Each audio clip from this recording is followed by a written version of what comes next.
So, did you know that over 33% of Americans consider adopting, but only 2% actually ever follow through and adopt a child? And believe me, I get it. The decision to adopt is a huge one and should not be taken lightly. We don't want to pull a Michael Scott where we decide we're going to adopt and say, this is a dream I've had since lunch and I'm not giving up on it now. I love to quote that all the time because it's so funny, but really it's terrible. So if you've been thinking about adopting for quite a while, let's talk about whether or not this year might be the year you actually do it.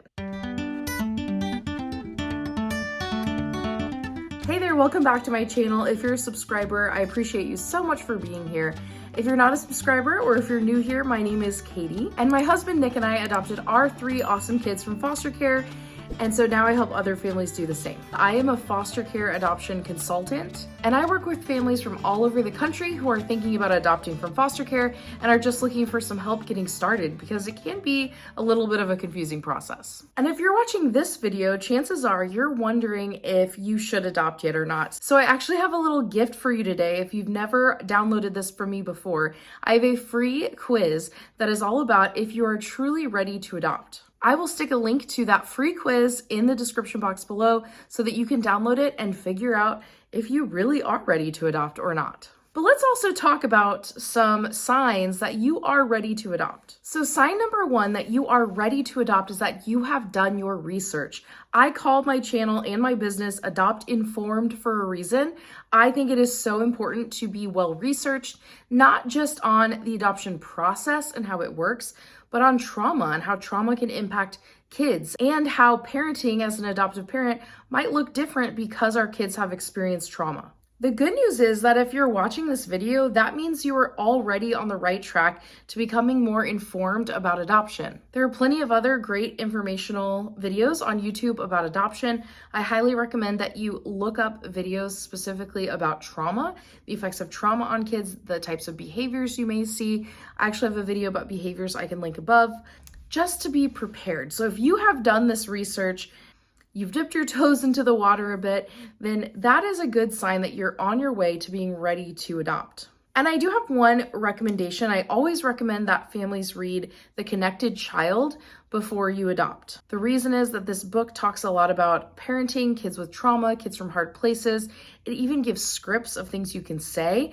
Now, I will be the first to tell you that some things in this book have really worked for us and other things haven't. I don't think there's any such thing as a 100% perfect resource, but for some of our kids, these prompts have worked, whereas for others, they just don't care. That doesn't make a difference to them.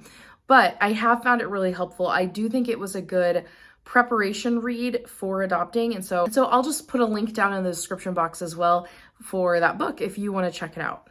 Sign number 2 that you are ready to adopt is that you can offer a secure and stable environment to your adopted or foster child.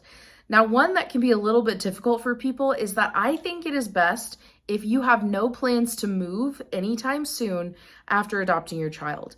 You have to realize that if these kids have been in foster care, have moved home to home, the idea of even moving homes really quickly after you've adopted can be difficult. It's not impossible. I would say if you're going to move like 5 minutes away from where you currently live or like 10 or 15, it's not a huge deal. There are things you can do, but you will have to be really intentional. But what we don't want to see is that you have plans to make a cross-country move or even across the state after this child comes home with you, at least not soon after they come home with you. We want to give these kids that locational stability, that they can start in a school, that they can finish there, that they can have their friends and not have to say goodbye again and say goodbye to everything again. So please make sure you have that stability. And if you're planning on moving really soon, wait until you move. Another element of this secure, stable environment is financial stability. Now, I think it's a reality, an unfortunate reality. Many Americans have some sort of debt. So I know a lot of people have student debt.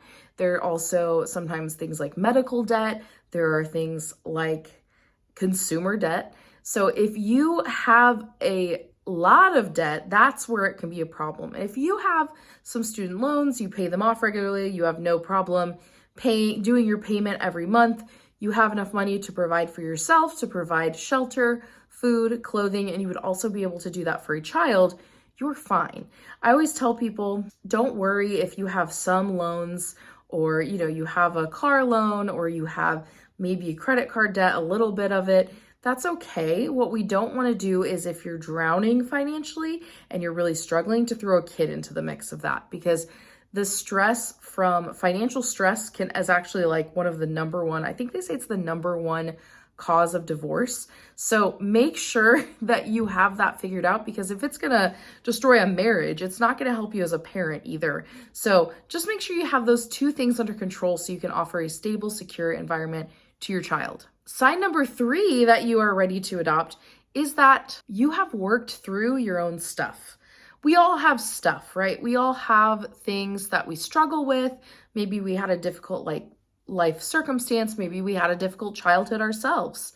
Maybe some of us struggle with mental health issues like anxiety or depression. I am by no means saying you need to be perfect. If you have childhood trauma, you can still adopt. If you have anxiety or depression, you can still adopt. You don't have to be perfect. However, you want to make sure that you are not actively in a crisis or anywhere close to one like that if you want to adopt. And see, this is really important because parenting in general, but especially adoptive parenting, where you're parenting a child with trauma, it is going to bring up all of your triggers. If you have a kid who's really pushing buttons, it can bring up all sorts of things you didn't even know you were still struggling with. So if you are actively struggling with something, you do not want to adopt yet. Give it time. Give it a year, give it 6 months. Make sure that you have things under control in your life. And if you have mental health issues, to be honest with you, I am diagnosed with generalized anxiety disorder. I'm still able to parent my children well. And now I didn't get the diagnosis until after they were here with us, but that's a different story. But here's the thing, you don't have to be perfect. You don't have to have never experienced anything bad in your life. You don't have to have never dealt with mental health issues. You just want to make sure that they're being treated, that you are actively caring for yourself, that you have a plan, like you're being taken care of so that you're able to take care of your child. So as long as you've kind of worked through your own stuff, or you're still working through it, that's fine. You do therapy, maybe you take medication if that's needed for you. Maybe you have a support group you talk to. Whatever you need to do to make sure you're in a good headspace before you adopt, do it. Give it time. It'll be worth the wait to get things under control before you decide to jump in. Sign number 4 that you are ready to adopt this year is that you have an established support system. And when I say support system, there's a lot that can go into this. Number 1 is you have friends that you can talk to when things are hard, because things will be hard. I hate to say it, but they will be. They'll be great too. There'll be so many wonderful moments, but you want to have people that you can go to when things are difficult. You'll also want to make sure that you have babysitters lined up, whether that's family or friends that are volunteering to do it, or a paid babysitter that you can really trust, especially if one is trauma informed. Just someone there that you can call in case you really need the help. You also want to make sure you have friends or family who can be there for you if there's an emergency and you need help. And something else to look into is therapist. Do you have a therapist you can talk to if you need to? I realize that not everyone who adopts is going to go to therapy or maybe even necessarily needs therapy. I know a lot of adoptive parents who have done therapy post-adoption because you realize you need it a little bit more, but make sure that you have some of those resources in place if you need them. And this doesn't have to be, I think when we hear support system, we imagine we have to have 30 people who are going to support us. No. It's not that at all. You could have a group of 4 people who could be filling all those roles for you. But, it is nice when you have a little more just so you can distribute things better. But like I said, some of these people will be paid, like babysitters or therapists. And some of these people may just be volunteers, like friends or family, but just making sure you have that in place. And I really recommend, before you adopt even, look up adoption support groups in your area.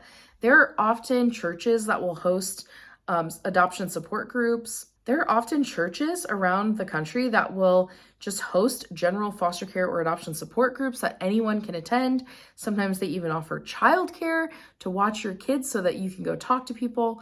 Highly recommend looking into that, whether you're before or after your adoption journey. And the 5th sign that you are ready to adopt is that you have talked to adoptees or adoptive parents about their personal experience. If you have never spoken to anyone who is an adoptive or foster parent, you might want to do that before you actually embark on this journey, because they're going to be able to give you a perspective that you wouldn't have otherwise. Also, if you can spend time with a family that has adopted and see their kids and them and how they interact with each other, that is amazing if you have that opportunity. I realize not everyone does. Another thing that I think is really important is to listen to adoptees. So if you know anyone who is adopted, who is willing to share their story or interested in that, you have to be kind of careful because you don't want to assume that they're going to want to share their story with you. But if you have someone you're close with that would be willing to talk with you, that's great. Otherwise, you can look up a lot online. It does kind of open a can of worms, because I just need you to know there are some adoptees out there, a lot of them, I would say, who are very upset about their adoption and they had a really negative experience. And so they don't believe adoption is a good thing. So it can be a little tricky when you're looking online, but I definitely recommend, if you can, just go look at an adoptee's story or a former foster youth story, and it can really open up your eyes to things that they have been through. You can also read books. There's a book called Fostered by Tori Hope Peterson. She also has an Instagram page. I highly recommend reading that and following her and hearing her story as someone who was eventually adopted. I believe she was adopted as an adult, but she aged out of foster care originally. And if you want to talk to me about it, I would love to work with you. This is a big part of what I do in my adoption consultations, is people just want to talk to someone who have been there before them. And so if you would like to book a consultation with me, not only could I help you find an adoption agency in your area, but we could talk through all of your questions. And I'm happy to share my personal experience of what I went through as an adoptive parent. I've learned tons of tips and tricks along the way. I've helped a lot of families get started on their adoption journey, and I would love to help you. So you can check out the link in the description for my consultations, as well as that free quiz. If you haven't downloaded that yet, highly recommend it. See if you are truly ready to adopt. Hopefully this list gave you a great starting point, and with that quiz, you'll really know. Well, if you are still watching, thank you so much for being here. I appreciate you for making it all the way to the end of the video. That means you're my favorite, so don't tell the others you're my favorite. I hope you have an awesome week, and I will see you next Thursday.